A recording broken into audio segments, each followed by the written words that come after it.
September is National Childhood Obesity Month. The point of this campaign is to promote ways that we can prevent and manage childhood obesity. As a mom and a registered dietitian, it's important for me to set up tips and tricks at home as well as at work.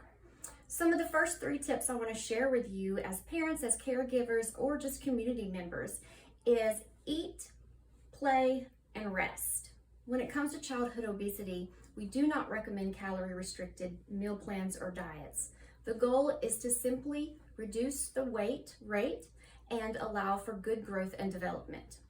The first way that we can help to prevent and manage is looking at what we put on our plate, of course. When we're eating and meal planning, I like to practice the plate method at home.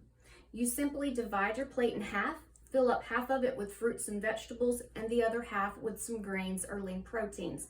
Top it off with a light dairy and you have a beautifully balanced meal. Easier said than done, I do know. Start with your staple meals. If it's spaghetti night, fill up half of your plate with spaghetti and throw on the other half a tall salad, some steamed broccoli, green beans, whatever vegetable you have available to you. And please know that frozen and canned fruits and vegetables are just as nutritious, if not more nutritious at times, than fresh produce. Why buy out the produce section and watch it rot on your counter when you can simply save some money and some time with frozen or canned? Remember just to check your food labels. Make sure that there's no salt in your canned vegetables and there's no added sugars in your frozen fruits or vegetables. The second tip I want to offer is remember to play. We look for ways to get more movement in each day to burn that fuel from our food. It is recommended that our children get about 60 minutes each day of physical activity. I know that number is overwhelming.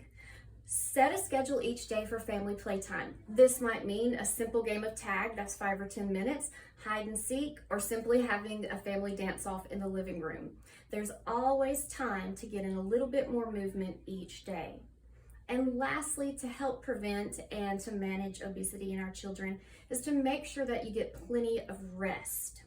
Set a time that's scheduled for a bedtime routine. Stick with it and make sure to remove any electronic devices, which we all know is a hindrance for adults and children alike there. But having that set schedule will make sure there's a routine in place and it'll make it easier for your children to follow through. Beat.